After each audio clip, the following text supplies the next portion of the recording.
Hello friends, Jai Hind. Welcome to my channel success mint. इस video में हम लोग सीडीपीओ मेंस का आंसर की एनालाइज करने के बाद और कटअप देखने के बाद जो सीडीपीओ मेंस के लिए अनिवार्य विषय 3 जो कंपलसरी सब्जेक्ट दिए गए हैं उसका प्रिपरेशन स्टार्ट करने से पहले हम लोग जो 2018 में लास्ट एग्जामिनेशन हुआ था बीपीएससी सीडीपीओ मेंस का, उसका जनरल हिंदी GS1 GS2 का जनरल स्टडीज़ का जो दोनों पेपर है उसका क्वेश्चन देखेंगे और समझेंगे कि किस प्रकार से इसमें क्वेश्चन पूछा जा रहा है और उसके हिसाब से हम लोग को आगे करेंट्स अफेयर को लेके हो या इंडियन पॉलिटी, इंडियन इकोनॉमी को कैसे पढ़ना है, जो बिहार के लिए बिहार के परिप्रेक्ष्य में ध्यान में रखकर सारे सब्जेक्ट्स को पढ़ना है।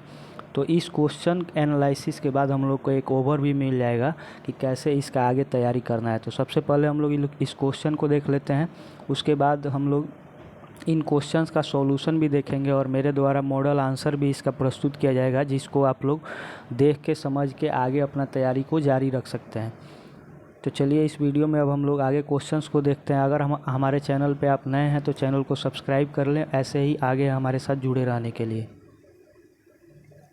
देखिए यहाँ पे जनरल हिंदी का सबसे पहले हम लोग पेपर देखते हैं। इस पेपर में यहाँ पे ये देख सकते हैं 2018 का पेपर है। ये 3 घंटा का होता है और ये 100 नंबर का होता है। जनरल हिंदी का जो पेपर होता है वो क्वालिफाइंग नेचर का होता है। इसमें जो अनुदेश दिए हुए हैं उसको सबसे पहले हम लोग पढ़ते हैं। उपांत के अंक पूर्णांक के घोतक हैं, या मतलब साइड में जो अंक लिखा हुआ है वो क्वेश्चन के लिए उतना मार्क्स का ये क्वेश्चन है। सभी प्रश्नों का उत्तर देना है। परीक्षार्थी यथासंभव अपने शब्दों में उत्तर दें। एक ही प्रश्न के विभिन्न भागों के उत्तर अनिवार्य रूप से एक साथ ही लिखे जाएं तथा उनके बीच में अन्य प्रश्न का उत्तर मत लिखें। मतलब अगर आप एक नंबर क्वेश्चन लिख रहे हैं तो उसको पूरा कंप्लीट कर लें, फिर उसके बाद अपना नेक्स्ट क्वेश्चन लिखें ताकि एग्जामिनर को जांच करने में आसानी हो। ठीक है, ऐसा अनुदेश दिया हुआ है। हमें देखिए सबसे पहले 1 नंबर क्वेश्चन देखते हैं हम लोग। निम्नलिखित विषयों में से किसी एक विषय पर 500 शब्दों में निबंध लिखे। 500 शब्दों में ऐसे लिखना है। ये टोटल 30 मार्क्स का क्वेश्चन है। यहाँ पे मार्क्स इंडिकेट किया हुआ है।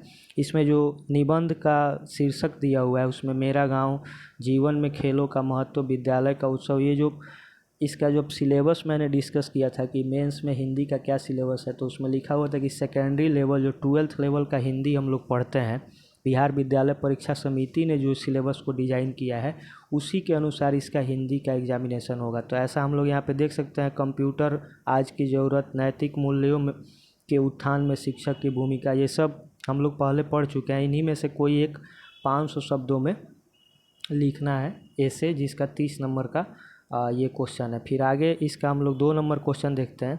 इसमें देखिए निम्नलिखित अनुच्छेद का संक्षेपण लगभग 1/3 शब्दों में लिखिए। इसका उपयुक्त शीर्षक भी लिखिए। ये देखिए 12 नंबर इसका दिया गया है। इसको 1/3 शब्दों में मैंने छोटा करके प्रिसाइज करके लिखने के लिए, और 3 नंबर इसके शीर्षक के लिए दिया गया है। तो ये पैसेज को पढ़ना है, फिर इसको छोटा करना है और इसका एक शीर्षक भी देना है, ऐसा इस क्वेश्चन में। ये टोटल 15 नंबर का क्वेश्चन है। फिर 3rd नंबर क्वेश्चन है, निम्नलिखित में से किन्हीं 5 वाक्यों के शुद्ध रूप लिखिए। ये जो टोटल यहाँ पे 7 वाक्य दिए गए हैं यहाँ पे, इसमें से टोटल 5 वाक्य जो है वो ये सभी वाक्य अशुद्ध हैं या शुद्ध हैं, तो उसका जो शुद्ध करके हम लोग को लिखना है। इसका 1 नंबर का हर क्वेश्चन है और ये 5 नंबर का है। आगे इसी का 3 का ख कहता है कि निम्नलिखित में से किन्हीं 5 के शुद्ध वर्तनी वाले शब्द लिखिए। मतलब यहाँ पे गलत वर्तनी दिए गए हैं, इसका शुद्ध वर्तनी मतलब शुद्ध रूप में इसको कैसे लिखते हैं उसको लिखना है। ये भी 5 नंबर का है।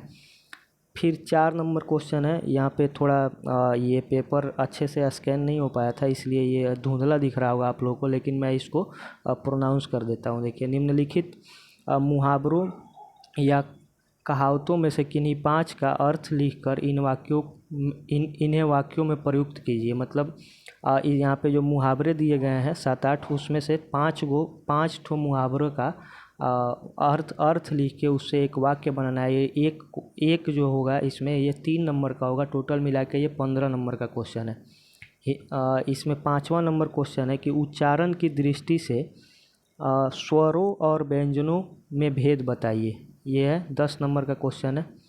फिर अगला है निम्नलिखित में से किन्हीं 5 शब्दों का संधि विच्छेद करते हुए संधि का प्रकार बताना है, संधि विच्छेद भी करना है और उसका प्रकार भी बताना है। ये 5 नंबर का क्वेश्चन है। निम्नलिखित में से किन्हीं 5 के विलोम शब्द लिखिए। इन 5 का विलोम शब्द लिखना है। ये भी 5 नंबर का क्वेश्चन है। निम्नलिखित में से किन्हीं 5 वाक्यों के 5 विसर्गों के 2-2 शब्द बनाइए। यहाँ पे दिया हुआ है अनु, अधि, दुरा, इस तरह का जो दिया हुआ है इनसे 2-2 शब्द लिखना है। ये भी 5 नंबर का क्वेश्चन है। तो ये हो गया हमारा अब एक और क्वेश्चन लास्ट बचा हुआ है 9 नंबर। निम्नलिखित में से किन्हीं 5 वाक्यांशों के लिए एक शब्द में लिखिए। मतलब इनमें से कोई भी 5 ऐसा सेलेक्ट करके आप लोग को उसको एक शब्द में लिखना है। जैसे अचानक होने वाला मतलब आकस्मिक, जिसका अंत ना हो उसका अनंत होता है एक शब्द में। इस तरह से हम लोग को यहाँ पे एक नंबर का एक क्वेश्चन है और 5 का 5 लिखना है, तो 5 नंबर का एक क्वेश्चन है। यहाँ पे हम लोगों ने देखा कि जनरल हिंदी का जो क्वेश्चन है वो क्वालिफाइंग नेचर का है और वो सीनियर सेकेंडरी या 10th लेवल पे जो हम लोग जनरल हिंदी पढ़ते हैं उसी का लेवल इसमें रखा गया है। ये एक आसान पेपर होगा, इसके लिए कोई बहुत ज़्यादा तैयारी करने का ज़रूरत नहीं है। अगर कोई भी आपके पास व्याकरण और निबंध का बुक है तो आप उसको पढ़ के इसका तैयारी कर सकते हैं और ये क्वालिफाइंग नेचर का होगा। अब मेनली हम लोग को GS1 और GS2 पेपर का देखना है। सबसे पहले हम लोग यहाँ पे पेपर का जो इंस्ट्रक्शन है, GS1 ये सामान्य अध्ययन का पेपर है जो 2018 में हुआ था। ये 3 घंटा का पेपर होगा और मैक्सिमम इसमें भी 300 मार्क्स होंगे। यहाँ पे जो इंस्ट्रक्शन है वो दोनों लैंग्वेज हिंदी और इंग्लिश में दिया हुआ है। हम लोग यहाँ पे पहले इंस्ट्रक्शन को पढ़ लेते हैं कि इस पेपर को अटैम्प्ट कैसे करना है।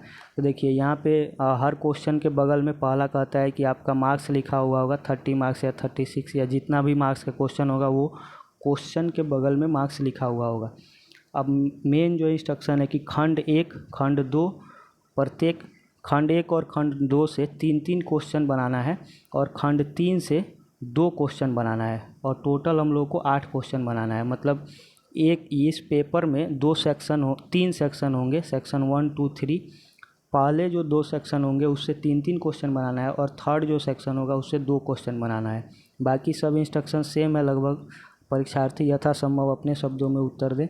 सेकंड है, सभी प्रश्न हिंदी और अंग्रेजी दोनों भाषा में छपे हैं।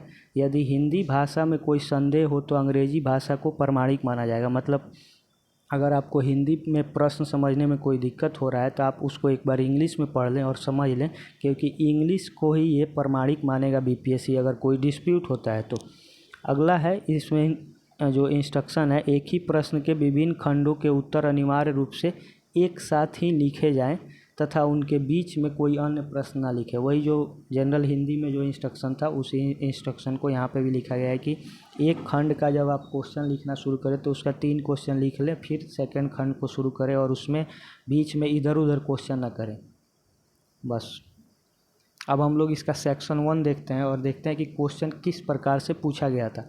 देखिए यहाँ पे जो सेक्शन 1 में पहला क्वेश्चन है कि the Santhal Hul began in 1855. The core of the movement was economic. The basic cause of the uprising was agrarian discontent. Elucidate. मतलब इसका हिंदी कहता है कि संथाल हुल की शुरुआत 1855 में हुई। आंदोलन का मूल आर्थिक था। विद्रोह का आपराधिक कारण कृषक असंतोष था। स्पष्ट करें।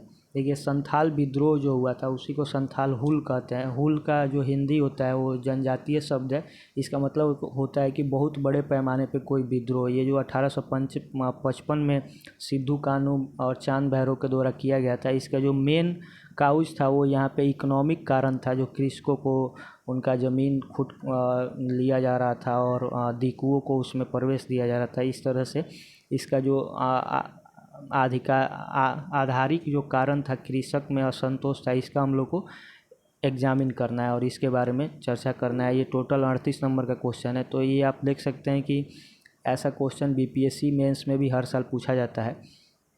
अगला 2 नंबर जो क्वेश्चन है उसमें कह रहा है कि बिहार में 1857 के विद्रोह की प्रगति का आलोचनात्मक विश्लेषण करें। Critically analyse the progress of the revolt of 1857 इन बिहार। उसका 1857 के विद्रोह का के प्रगति को सिर्फ दिखाना है कि कैसे वो प्रगति हुआ और फिर कैसे वो डिक्लाइन हो गया, बिहार में कैसे कैसे आंदोलन हुआ, इतना ही चर्चा करना है। सबसे क्वेश्चन को समझना और उसके रिगार्डिंग ही आंसर हम लोग को करना है। ये टोटल 38 नंबर का क्वेश्चन है, नहीं तो अगर 1857 पूरा जब हम लोग लिखने लगेंगे तो ये बहुत बड़ा आंसर हो जाएगा। इसलिए ये आंसर में विशिष्ट रूप से बताता है कि आप लोग को क्या चर्चा करना है आंसर में। थर्ड नंबर क्वेश्चन कहता है कि evaluate Mahatma Gandhi taking into account of Champaran Satyagraha in particular. मतलब चंपारण सत्याग्रह जो गांधी जी के द्वारा आंदोलन किया गया था तीन कठिया पद्धति के विरोध में और कृषकों के समर्थन में, उसको ध्यान में रखते हुए महात्मा गांधी का मूल्यांकन करना है। मतलब महात्मा गांधी के विचारों को और उनके जो कार्य किए गए स्वतंत्रता आंदोलन के लिए, उसको चंपारण सत्याग्रह के परिप्रेक्ष्य में दिखाना है। फिर अगला है 4 number question, point out the main feature of Patna कलम। पटना कलम शैली से देखिए जो आर्ट एंड कल्चर बिहार का है उसमें लिमिटेड चीज़ें हैं, जिसमें मधुबनी पेंटिंग, पाल कला, मौर्य कला, पटना कलम शैली, इन्हीं से बार बार क्वेश्चन को पूछा जाता है। तो इन्हीं 4-5 को तैयार कर लेने से इसमें से एक क्वेश्चन गारंटेड रहता है कि पूछा ही जाएगा। अगर यहाँ पे पटना कलम पूछा गया तो अगली बार पॉसिबिलिटी है कि मधुबनी पेंटिंग या मौर्य कला या पाल कला पूछा जाएगा। यहाँ पे अब हम लोग 5 नंबर क्वेश्चन देखते हैं।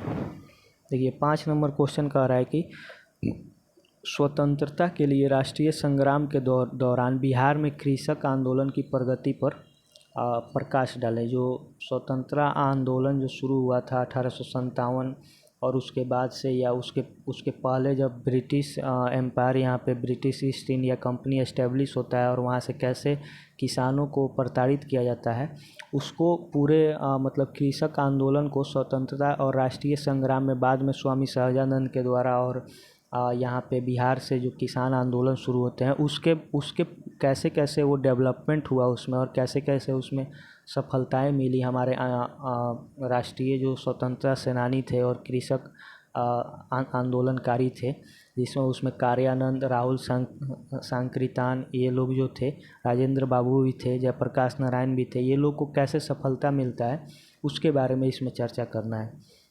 इसका जो सेक्शन 2 है, सेक्शन 1 से 3 क्वेश्चन बनाना था, जिसमें टोटल नंबर ऑफ़ क्वेश्चन 5 था, यानी 2 क्वेश्चन उसमें से छोड़ सकते थे हम लोग और 3 अच्छे क्वेश्चन जो हम लोग को आते हैं उसका ये आंसर दे सकते थे। अब यहाँ पे सेक्शन 2 में 6 नंबर क्वेश्चन है कि हम लोग हिंदी में पढ़ेंगे ताकि समझने में आसानी हो। भारतीय कृषक समस्याओं से घिरे हुए हैं तथा जैसा कि उनमें से अधिकांश सोचते हैं, यहाँ पे मैं अंडरलाइन करना छोड़ देता हूँ, डायरेक्ट पढ़ते हैं, वो इधर उधर हो जा रहा, पढ़ा नहीं पा रहा। भारतीय कृषक समस्याओं से घिरे हुए हैं तथा जैसा कि उनमें से अधिकांश सोचते हैं कि इनका अंतिम समाधान दुर्भाग्यपूर्ण, पीड़ादायक, आत्मघाती प्रयास है। इस परिस्थिति के विकसित होने के लिए उत्तरदायी कारकों का मूल्यांकन करें तथा अपना निदानात्मक दृष्टिकोण प्रस्तुत करें। मतलब कह रहा है कि भारत में जो अभी किसान का हालात है, वो लोग सोचते हैं कि लास्ट में हम लोग को सुसाइड करके मर जाना है। जो स्थिति पैदा हो जा रहा है, जैसे सूखा के चलते, बाढ़ के चलते, या जो कर्ज वो लेते हैं खेती के लिए उस कर्ज को चुका नहीं पाते हैं, तो फिर लोन वसूली और साहूकारों के दबाव में आकर वो लोग लास्ट ऑप्शन जो समझते हैं कि वो आत्महत्या कर लेते हैं। जैसे आप लोग देखते होंगे महाराष्ट्र, राजस्थान, मध्य प्रदेश, ये सब साइड में बहुत ज़्यादा आत्महत्या की जो खबरें आती रहती हैं उसको लेकर। इसका बोल रहा है कि आप इनका कारण क्या है और कैसे इसका निदान किया जा सकता है, इसका हम लोग को चर्चा करना है। ये टोटल 38 नंबर का क्वेश्चन है। 7 नंबर क्वेश्चन को देखते हैं हम लोग। अपने मानव संसाधन की दृष्टि से बिहार एक समृद्ध राज्य है, फिर भी राष्ट्रीय एवं अंतर्राष्ट्रीय खेल प्रतिस्पर्धाओं में इसका योगदान नगण्य है, मतलब शून्य है। इन कारणों की विवेचना करें तथा इस स्थिति में सुधार लाने का उपाय बताएं। देखिए इस क्वेश्चन में कहा गया है कि मानव संसाधन यानी हमारे पास युवा वर्ग और जो स्किल पर्सन है जो खेल के द्वारा जो हैं, इसमें खेल प्रतिस्पर्धाओं को ध्यान में रखा गया है। तो खेल के लिए हमारे पास एमिनेंट पर्सनालिटीज़ हैं, रिसोर्सेस हैं, मतलब जो है, और ये युवा वर्ग का हमारे पास एक बेहतर जनसंख्या है। फिर भी अंतर्राष्ट्रीय और राष्ट्रीय स्तर पर खेल में हम लोग का बिहार का जो प्रेजेंटेशन है वो बहुत कम है। इसका कारण क्या है और इसके उपाय क्या हो सकता है इसको अच्छा करने का, इसके बारे में पूछा जा रहा है। तो देखिए हमारे यहाँ खेल के लिए जो बीसीसीआई के द्वारा मान्यता दिया गया बहुत लेट से, फिर उसके बाद उसके लिए जो इंफ्रास्ट्रक्चर है वो स्टेडियम, उनके लिए इंडोर स्टेडियम और उनको प्रोत्साहित करने के लिए या उनके लिए अच्छा माहौल देना, अच्छे कोच देना, सरकार के द्वारा अच्छा काम नहीं किया जा रहा खेल को लेकर। ये सब कारण है इसको, और इसको सुधार करने के लिए हम लोग को ये सब चीज़ों पे ध्यान देना होगा सरकार को, और स्कूल लेवल पे खेल को बढ़ावा देना होगा। ऐसा हम लोग को करके इसका आंसर लिखना है। 8 नंबर क्वेश्चन देखते हैं हम लोग। चूँकि इस वीडियो में हम लोग बहुत ज़्यादा अगर क्वेश्चन कोई डिस्कशन करेंगे तो वीडियो लंबा हो जाएगा। जब मैं इसका मॉडल आंसर तैयार करके यहाँ पे आंसर का जब डिस्कशन करेंगे, हर वीडियो में एक आंसर को डिस्कस करेंगे तो आप लोग को समझ में आएगा कि कैसे इसका आगे आंसर लिखना है और कैसे हम लोग को आगे इसको तैयार करना है। इसी आधार पर क्वेश्चन आगे भी पूछे जाएंगे। 8 नंबर क्वेश्चन है कि भारत के सर्वश्रेष्ठ प्रयत्नों के बाद भी कश्मीर मुद्दे को सुलझाने में पाकिस्तान की भूमिका कभी भी सकारात्मक न तो सहयोगात्मक रही है। मतलब ना पाकिस्तान सकारात्मक है कश्मीर मुद्दे को सुलझाने के लिए और ना ही भारत का सहयोग कर रहा है। हाल की घटनाओं में के प्रकाश में इसकी समीक्षा करें तथा इस मुद्दे को हल करने का संभावित उपाय बताएं। देखिए जब ये 2018 में जब क्वेश्चन बनाया गया था उस समय ये कश्मीर का मुद्दा सॉल्व नहीं हुआ था, इसलिए इस क्वेश्चन को पूछा गया है। अब इस क्वेश्चन का रेलिवेंसी जो है वो बहुत कम हो गया है, या फिर इस क्वेश्चन को मॉडिफाई करके जब पूछा जाएगा कि भारतीय संसद के द्वारा जो आर्टिकल 370 और 35 पे जम्मू कश्मीर में हटा दिया गया, उसके बाद की क्या स्थिति है और अब जम्मू कश्मीर का कैसे विकास होगा जब जम्मू कश्मीर और लद्दाख 2 केंद्र शासित प्रदेश बन गए हैं, तो वहाँ पे कैसे अब आगे विकास होगा और कैसे वहाँ पे अमन चैन या शांति का स्थापित किया जाएगा, इसके बारे में अपना उपाय बताएं या सुझाएं। ऐसा करके अब क्वेश्चन बन सकता है। ये क्वेश्चन मतलब जब जम्मू कश्मीर का रिफॉर्मेशन नहीं हुआ था तब का ये क्वेश्चन है। 9 नंबर क्वेश्चन देखते हैं हम लोग। भारत में राष्ट्रीयता के बदले प्रदेश, जाति, धर्म की भावना देश के विकास में हानिकारक है, क्या यह सत्य है? मतलब पूछा जा रहा है कि जो नेशनलिज्म है उसके बदले यहाँ पे अपना राज्य, जाति और धर्म का भावना विकास में हानिकारक हो रहा है, तो इससे क्या आप सहमत हैं? ये सत्य है, इसका विवेचना करना है। फिर देखना है विविधतापूर्ण भारत में संतुलित विकास के लिए कौन सी उपयुक्त नीति होनी चाहिए, इसकी आपका विवेचना करना है कि भारत में मतलब टोटल पूरे भारत का विकास कैसे हो और क्या इन सब कारणों से कैसे बचा जा सके, इस पे फोकस करते हुए हम लोग को ये क्वेश्चन का आंसर देना है। 10 नंबर क्वेश्चन है कि बिहार लगभग प्रति वर्ष प्राकृतिक आपदाओं से हानि उठाता है, बावजूद इसके किसी अभिकरण के द्वारा कोई नीति या परियोजना नहीं लाई गई है। क्या आपके पास इस हानि से मुक्ति पाने का कोई नीति या परियोजना है, इसके बारे में चर्चा करना है। मतलब बिहार में प्राकृतिक आपदाएं जो हैं जैसे सूखा हो गया, बाढ़ हो गया, ये सब हमेशा आते रहता है, लेकिन अभी तक इसके लिए कोई नीति या परियोजना नहीं बनाया गया है सरकार के द्वारा। अगर हम लोग जैसे है कि बाढ़ का प्रबंधन कैसे किया जाएगा, पानी को कैसे मोड़ा जा सकता है, डैम बनाया जा सकता है, या पानी को जहाँ पे जिस एरिया में ज़्यादा बाढ़ आ रहा है वहाँ से नदी जोड़ो परियोजना जो है, ये सब का चर्चा करते हुए हम अपना एक नीति प्रस्तुत कर सकते हैं कि कैसे इन सब समस्याओं से मतलब निकला जा सकता है। मान लीजिए कहीं पे बहुत ज़्यादा बाढ़ आ जा रहा है किसी नदी में और कहीं पे सूखा पड़ रहा है, तो हम लोग उस नदी का थोड़ा नहर बना के या रास्ता काट के उस नदी के पानी को दूसरे तरफ जहाँ पे सूखा आ रहा है वहाँ पे मोड़ देंगे, तो जो एरिया बाढ़ से प्रभावित था वो भी बच जाएगा और जिधर सूखा पड़ रहा है उसको भी हम लोग बचा सकते हैं। ठीक है, अब इसमें देखिए इसका जो खंड 3 है मतलब सेक्शन 3, अब इस GS1 का जो खंड 3 है इसमें डाटा इंटरप्रिटेशन यानी DI का क्वेश्चन है, जिसमें टोटली जो है 11, यहाँ पे 11 नंबर क्वेश्चन है। फिर देखते हैं 12, 13, 14 और 15, मतलब यहाँ पे यहाँ पे टोटल 4 क्वेश्चन है, जिसमें से 2 क्वेश्चन का आंसर देना है। तो हम लोग इसका क्वेश्चन जो है, ये क्वेश्चंस लगभग आसानी होते हैं, लेकिन इनका प्रैक्टिस करना भी ज़रूरी है। ये टोटल जो है ये यहाँ पे मार्क्स लिखा हुआ होगा, ये 36 मार्क्स का एक क्वेश्चन इसमें से भी होता है। अगर हम लोग 2 क्वेश्चन इसका बनाते हैं तो श्योरली, अगर ये जो मैथ का क्वेश्चन है इसमें डाटा यहाँ पे दिया रहता है और इसी के आधार पे इधर क्वेश्चन पूछा जाता है, तो इसको बनाना आसान रहता है और इसमें जो है 100% 72 नंबर आपका पाना श्योर रहता है, जो कि आपका जो मेंस में GS1 में जो पेपर में मार्क्स आपका इम्प्रूव करता है। इसलिए DI का प्रैक्टिस करना और उसको अच्छे से माने हम लोग को तैयार करना ज़रूरी रहेगा। अभी इस क्वेश्चन को पढ़ना यहाँ पे उचित नहीं लगता। अगर आपको पढ़ना है तो वीडियो रोक के आप लोग पढ़ सकते हैं। यहाँ पे मैं थोड़ा थोड़ा देर के लिए वीडियो को रोक देता हूँ। आप लोग देखिए, ये 12 नंबर क्वेश्चन है, ये 13 नंबर क्वेश्चन है, यहाँ पे डाटा दिया हुआ है और नेक्स्ट में इससे रिलेटेड क्वेश्चन दिया हुआ है। ये 14 नंबर क्वेश्चन है और 14 नंबर का क्वेश्चन यहाँ पे दिया हुआ है। अब देखिए हम लोग GS2 का बात कर लेते हैं। GS2 का भी पेपर में सेम वही इंस्ट्रक्शन सेम रहेगा कि हर सेक्शन या सेक्शन 1 और 2 से 3-3 क्वेश्चन और सेक्शन 3 से 2 क्वेश्चन का आंसर देना है। बाकी हर क्वेश्चन के बगल में मार्क्स लिखा रहेगा। इसमें देखिए मेनली जो है इकोनॉमी, जियोग्राफी और करेंट से रिलेटेड क्वेश्चन पूछा जाता है। तो देखिए पहला क्वेश्चन है, इंडियन पॉलिटी से भी इसमें क्वेश्चन रहता है कि न्यायिक सक्रियता और अति न्यायिक जो एक्टिविज़म है, सक्रियता है, उसके औचित्य का समीक्षात्मक विवेचना कीजिए। जो न्यायिक सक्रियता है उसके बारे में, जुडिशियल एक्टिविज़म में जैसे आप लोग अगर आर्टिकल 50 पढ़ेंगे तो उसमें separation of judiciary and executive दिया हुआ है।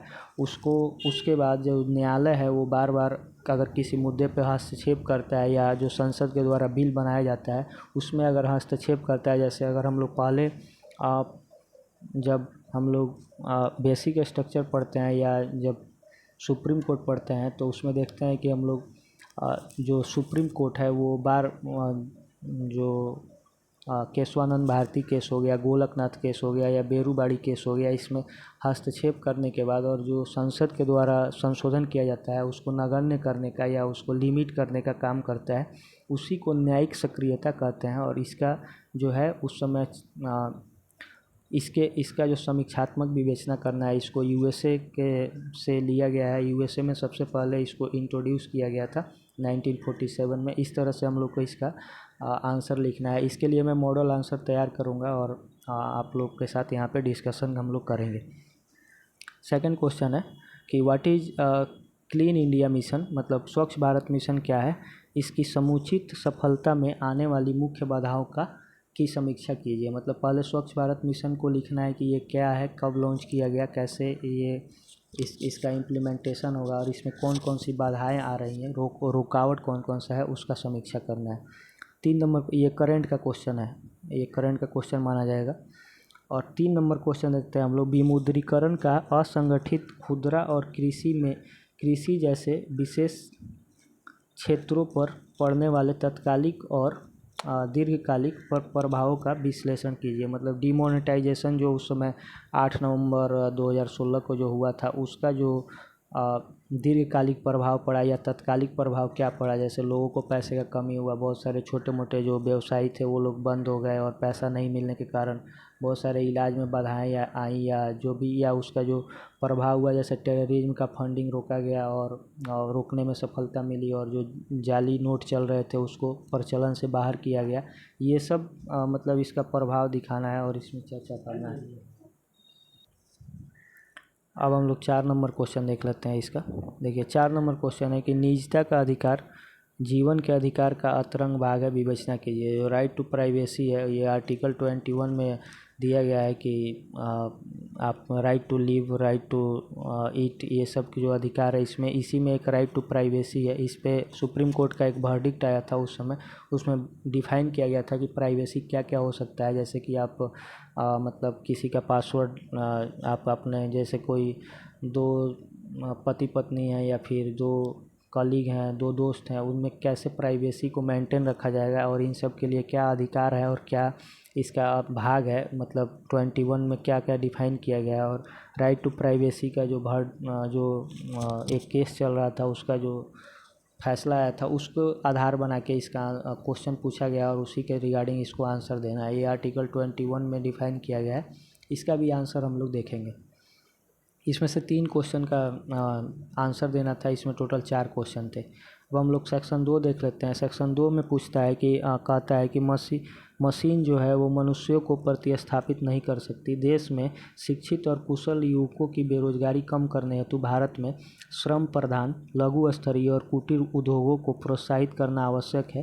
तथ्यों सहित व्याख्या कीजिए। जैसे मशीन जो है वो मनुष्यों को प्रतिस्थापित नहीं कर सकती, मतलब मशीन जो है वो कैसे डिस्टर्ब नहीं कर सकता लेबर को। इसका जो मतलब शिक्षित और कुशल युवकों की बेरोजगारी को कम करने के लिए देश में क्या क्या लघु उद्योग और श्रम प्रधान हमारा देश है उसमें कुटीर उद्योगों को कैसे हम लोग प्रमोट करेंगे, जैसे हस्तशिल्प हो गया, हथकरघा हो गया, इन सब चीज़ों को कैसे प्रमोट करके हम लोग इसको एक रोज़गार देने के लिए इसको एक उद्योग के रूप में विकसित करेंगे। इसके बारे में इसके फैक्ट्स और इसके बारे में चर्चा करने के लिए बोला गया है।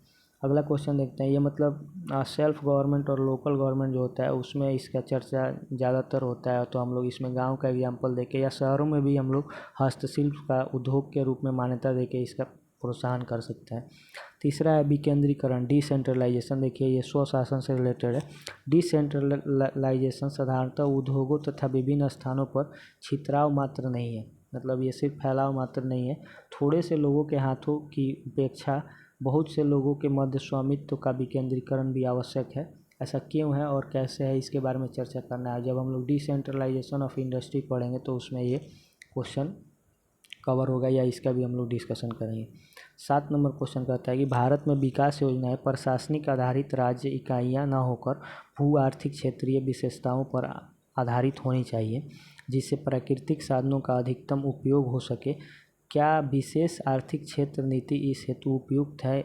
यदि नहीं तो वैकल्पिक नीति का सुझाव कीजिए। मतलब पूछा जा रहा है कि स्पेशल इकोनॉमिक जोन जो अपनाया गया है यूएन के द्वारा, जो कॉन्सेप्ट दिया गया था, और उसके लिए जो भू आर्थिक क्षेत्र का जो विशेषताएं हो सकती हैं, क्या ये इस क्षेत्र में प्राकृतिक साधनों का अधिकतम उपयोग कैसे करना, मतलब हमारा जो बाउंड्री लाइन बनाया गया है स्पेशल इकोनॉमिक जोन को लेके, समुद्र में या हमारे क्षेत्र में जो सीमाएं हैं उसमें हम लोग जो मिनरल्स का और जो समुद्र का उपयोग कर सकते हैं वो कैसे कर सकते हैं। अगर आप इससे सहमत नहीं है तो आप अपना कोई वैकल्पिक दीजिए। मतलब हम लोग को इसमें दोनों को फोकस करना है। जो स्पेशल इकोनॉमिक जोन है इसके बारे में भी चर्चा करेंगे और इसका जो वैकल्पिक नीति हो सकता है, मतलब कैसे और इसको एक्सटेंड करेंगे और कैसे हम लोग और इसका उद्योग और योजनाएं कैसे कैसे विकास, जो अदर योजनाएं भी चल रही हैं भारत सरकार की, और उसके बारे में चर्चा करके इस क्वेश्चन का आंसर लिखेंगे। ये वीडियो अब लंबा हो रहा है, हम लोग जल्दी जल्दी इस GS2 के पेपर को देख लेते हैं। 8 नंबर क्वेश्चन है कि भारत के सभी राज्यों में सर्वाधिक 10.7% की विकास दर हासिल करने के दावे के बावजूद बिहार से अन्य राज्य एवं NCR की ओर श्रमिक के मौसमी पलायन की दर में वृद्धि हुई है। बिहार से श्रम पलायन की वर्तमान स्थिति के संदर्भ में इस विरोधाभास की व्याख्या कीजिए। मतलब कह रहा है कि बिहार में इतना अच्छा इकोनॉमिक डेवलपमेंट होने के बाद भी और इंडिया में भी बहुत अच्छा इकोनॉमिक ग्रोथ होने के बाद भी जो हमारे मजदूर हैं वो बाहर और मतलब जो राज्य से, मतलब बिहार से बाहर और देश से भी बाहर जा रहे हैं, उसके बारे में इसमें चर्चा करना है।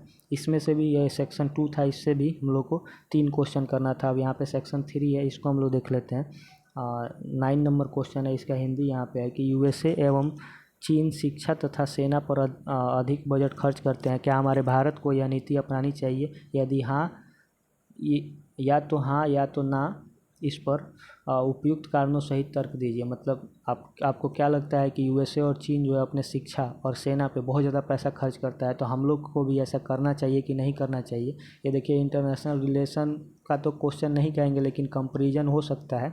USA और चाइना का जो बजट है, उनका इकोनॉमिक जो ग्रोथ रेट है वो भी बहुत हाई है, इसलिए इसका जो चर्चा हम लोग इंडिया के कंपैरिजन कैसे करेंगे इसको लेकर क्वेश्चन पूछा गया है।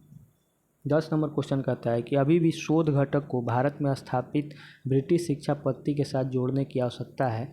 इसे महान भारत बनाने के लिए इसकी विवेचना विस्तार पूर्वक कीजिए। मतलब जो हमारे यहाँ जो रिसर्च हो रहे हैं, जैसे मेडिसिन बनाना, नए नए आधुनिक हथियार, या जो नए नए डेवलपमेंट हो रहे हैं, जैसे बायोलॉजी में, केमिस्ट्री में और बायोकेमिकल इंजीनियरिंग या बायोटेक्नोलॉजी हो गया, उसमें इसको मतलब इस पद्धति को, जो ब्रिटिश शिक्षा पद्धति है, मतलब ब्रिटेन में या अदर यूरोपियन कंट्री में चल रही है, उसके साथ कैसे जोड़ने की आवश्यकता है और एक कैसे महान भारत बनेगा, इसका जो हम लोग को चर्चा करना है। तो ये तो सही बात है कि अभी ये शोध घटक भारत में बहुत अच्छे काम नहीं कर रहे हैं। हालांकि अब जो है अभी हाल में जो क्यूएस वर्ल्ड यूनिवर्सिटी रैंकिंग जारी किया गया, उसमें IISc को 100th रैंक मिला, यानी अब टॉप 100 में हमारे का यूनिवर्सिटीज़ भी आ रहे हैं। तो ये दिखाते हैं कि शोध में हम लोग अच्छा काम कर रहे हैं।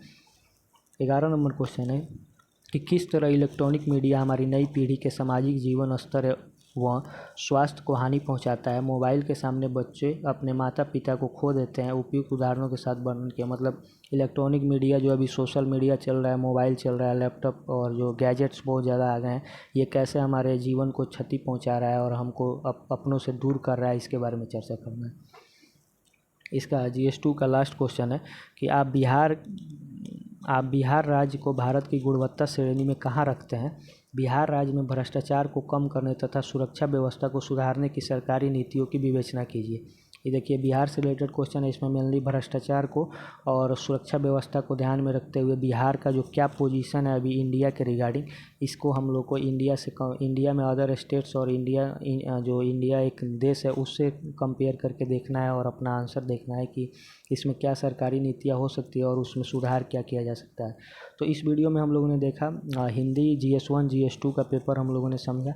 आगे अब ये प्रीवियस ईयर 2018 का पेपर था, इसी को ध्यान में रखते हुए हम लोग को आगे इसी तरह का क्वेश्चन प्रैक्टिस करना है और स्मार्ट स्टडी कैसे करते हुए इसमें से किन किन क्वेश्चन का सिलेक्शन करके हम लोग अच्छा मार्क्स जो प्राप्त कर सकते हैं और कैसे तैयारी करेंगे।